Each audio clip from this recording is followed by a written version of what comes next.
সংবর্ধনা আর পুরস্কারে ভাসছেন নারী ফুটবলাররা। তবে সংবর্ধনার পাশাপাশি নারী ফুটবলে নিয়মিত লিগ চান নারী ফুটবলাররা। আবাসন সহ অর্থনৈতিক নিশ্চয়তার স্থায়ী সমাধানের দাবি তাদের। পৃষ্ঠপোষক প্রতিষ্ঠান ওয়ালটনের আয়োজনে সাফজয়ী নারী দলের সংবর্ধনা অনুষ্ঠানে এই দাবি জানান তারা।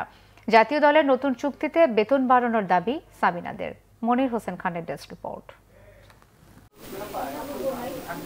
বাংলাদেশের ক্রীড়াঙ্গনের এই আকৃতি, একটা সাফল্য আসে আর সংবর্ধনার জোয়ারে ভাসেন ক্রীড়াবিদরা, সেটা ক্রিকেট হোক বা নারী ফুটবল। দ্বিতীয়বার সাফ জয়ের পর পুরস্কার আর সংবর্ধনায় সিক্ত হচ্ছেন সাবিনা, সানজিদা, ঋতুপর্ণারা। এবার তাদের সংবর্ধনা দিয়েছে নারী ফুটবলের অন্যতম পৃষ্ঠপোষক ওয়ালটন গ্রুপ। যদিও মৌসুমী পুরস্কারে থেমে নেই ওয়ালটন, শুরু থেকেই তারা আছেন সাবিনাদের পাশে। অর্থের বদলে দিচ্ছে একটি করে রেফ্রিজারেটর। সাবিনার টিপ্পনি, ফ্রিজটা যেন আকারে বড় হয়।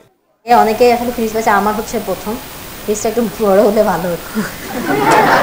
সাবজয়ী যাদের বাড়িতে ইলেকট্রিসিটি নাই তাদের বাড়িতে যেন ইলেকট্রিসিটিটা পৌঁছে দেওয়ার ব্যবস্থা করে, এটা খুব বেশি কঠিন আমার মনে হয় না। সাফল্যের পর সংবর্ধনা, এরপর আর কেউ খোঁজ নেয় না। মেলে না আর্থিক নিশ্চয়তা, লিগ হয় না নিয়মিত, পেশাদারিত্ব দূরের পথ, মাথা গোঁজার ঠাঁই নেই। তাই প্রতি সংবর্ধনায় একটাই আকুতি, নারী ফুটবলের স্থায়ী সমাধান। আমাদের তো খেলাই নাই, আমাদের একটা লিগ যেটা হয় সেটা হচ্ছে আপনার 1 মান্থের লিগ হয়, যেটা আসলে রিয়েলিস্টিক তো না। এবং লিগের একটা স্ট্রাকচার থাকা উচিত। পাশাপাশি আপনার ছেলেদের ফেডারেশন কাপ হয়, স্বাধীনতা কাপ হয়, মেয়েদের আগে বঙ্গমাতা টুর্নামেন্টটা হতো, বেশ লাস্ট 3-4 বছর সেটাও হয় না।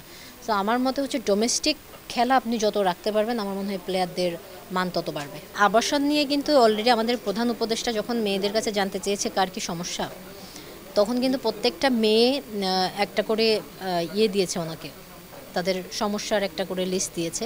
সো সেখানে হচ্ছে সবারই একটা কথাই ছিল যে তাদের একটা আবাসনের ব্যবস্থা।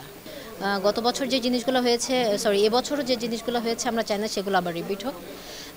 অনেকবার টুর্নামেন্ট খেলা হবে করে অনেকবার খেলা হয়নি, মেয়েদের হার্ট ব্রেক হয়েছে, মোটিভেশন হারাই ফেলছে মেয়েরা। সো আমি পার্সোনালি অনুরোধ থাকবে যেন এই জিনিসগুলো মেয়েরা আর ফেস না করে। অলরেডি এটা নিয়ে কথা বলেছি, আমরা আগামী বছর আশা করতেছি যে আমরা ফ্রান্সের লিগটা করব। একইভাবে লিগের যাতে আমাদের বড় টিমগুলো পার্টিসিপেট করে, সেটার জন্য আমার অবশ্যই চেষ্টা সবসময় ছিল, এখনো থাকবে। তো আমার বিশ্বাস মেয়েরা সেকেন্ড টাইম চ্যাম্পিয়ন হয়ে আসছে, বড় টিমগুলো তারা একবার হলেও চিন্তা করবে যে তাদের পার্টিসিপেট করা উচিত। অক্টোবরে শেষ হয়েছে মেয়েদের চুক্তি, তবে যেহেতু সাফল্য আসছে তাদের পায়ে, তাই নতুন চুক্তিতে বেশি বেতন আশা করতেই পারেন সাবিনারা।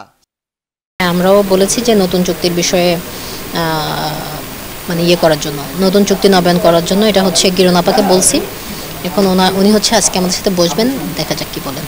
শুধুমাত্র ওটা না, মেয়েরা যেন বাইরে গিয়ে খেলতে পারে, সেই জায়গাটাতে যেন ফেডারেশনের একটা সাপোর্ট থাকে, এটা যেন ওনারা করেন, এটা আমাদের জি।